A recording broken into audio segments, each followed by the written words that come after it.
Hey guys, today's video is a quick tutorial on how I'm going from no makeup to faux makeup so that the average person wouldn't think I'm wearing anything, but I still look put together.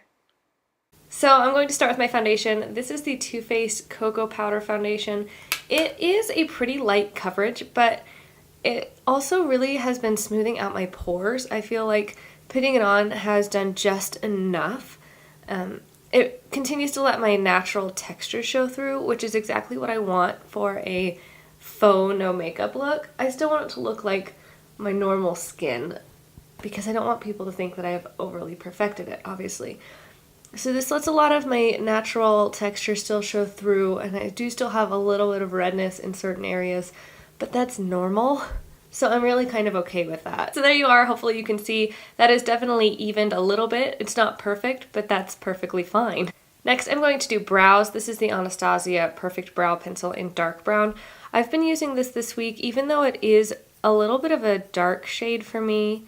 But if I use it really lightly, just really soft strokes, no defined lines, it has been really working well for me and doing a really nice job of keeping everything very natural.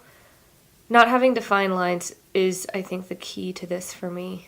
Then I'm going to put on some eye primer. This is the Sephora Collection eye primer. This is a little greasier primer than I would prefer, honestly, but it works okay, so that's what I've been using. My Too Faced is almost gone, so I've been trying to save it. After the primer, I'm going to go in with Barely Branded, the tattoo color whatever that I talk about all the time. This does have shimmer in it, and a lot of people, if they're going no makeup, will say don't use any shimmer. But my thought process behind this is that I wear glasses.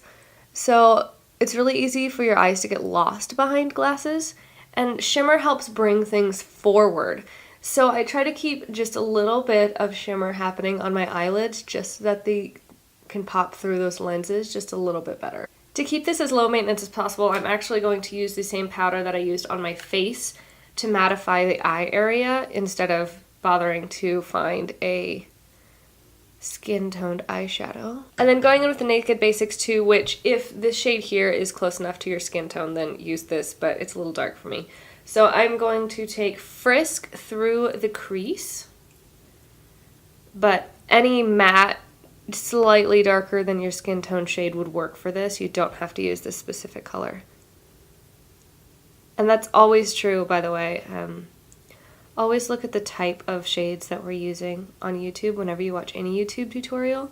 Look at the texture, the finish, the color, and find something in your collection that's close enough. Don't feel like, oh gosh, they use the electric palette, I have to go out and buy that now. Oh gosh, now they're using the chocolate bar palette, or whatever. Find things that are close enough for you. And I just want to blend out that edge a little bit more. I want to make sure that there's absolutely no line of demarcation where that shade starts. And then because I mattified the entire eyelid, I am going to go in with just a little bit more shimmer across the eyelid. This is Shimma Shimma by Makeup Geek. Of course it is, it's always what I use. Just very lightly on the center of the lid, and then blending outward from there.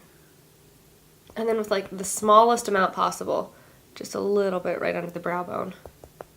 Again, I probably wouldn't do this, but I'm wearing glasses. Because I wear glasses, I feel like it's a little more okay to have shimmer even in your no makeup look. Next I'm going to go in and do some eyeliner. This is the Urban Decay 24/7 Glide On Pencil in Demolition, and I'm going to keep this very close to the lash line. Basically, you just want to use this to make it look like you have a super thick set of lashes. Once you've done the eyelid, then go ahead and go in and tightline. So tightlining is where you go in and color in the skin where your hairs grow out of. It's not the waterline.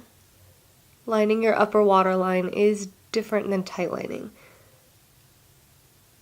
You can line your waterline if you want as well, but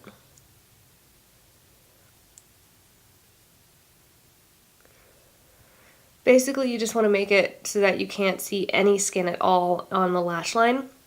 So that's the only thing that I have different between these two eyes, and you can tell that it looks like these lashes are way thicker than these. So I'll go ahead and do the other eye. Then next I'm going to curl my lashes. Curling your lashes makes a huge difference, and when I'm not wearing a lot of other makeup, I really make sure that I curl them very well.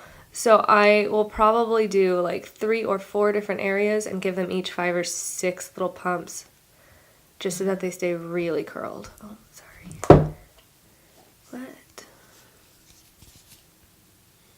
What do you want, Snapchat? I don't know if you can tell the difference between those lashes on camera, but in person it makes a huge difference. This eye just looks way more awake and just lifted.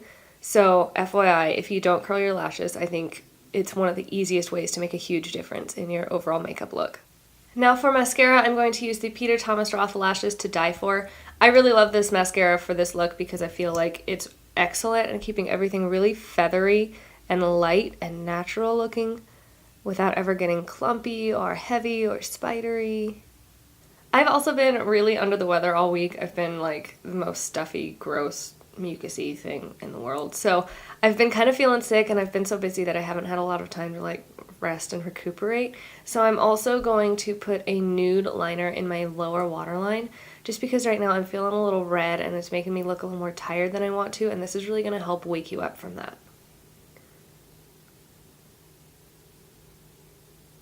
Because I'm going to have on glasses, I didn't put on a lot of concealer. That's actually pretty normal for me when I'm wearing my glasses, which is like all the time basically. I don't worry about like really covering up any dark circles because then it just cakes up into your glasses. You can't see it anyway. It just ends up looking worse than it would if you just had dark circles. But because I really want to make sure that this look is very awake, I'm going to go ahead and use the First Aid Beauty Eye Duty Triple Remedy. This is the one that I'm using because it's more skincare than it is makeup. It just happens to have a little bit of a peachy tone to it. So it's great that it's skincare because my under eyes tend to be a little bit on the dry side anyway. And this is going to help combat that throughout the day. But it also, because it has that peach tone, is going to help cover up those dark circles a little bit.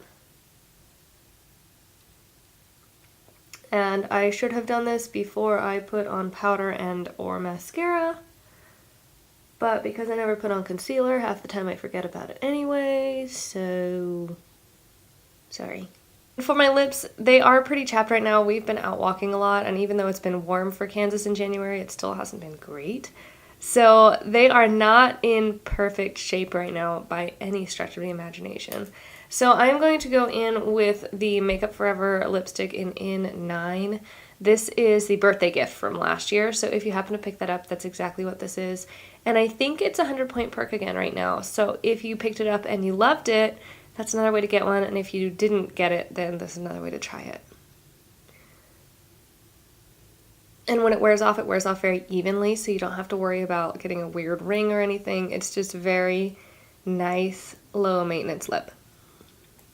So there you have it, my quick transformation from absolutely no makeup to at least a little faux makeup.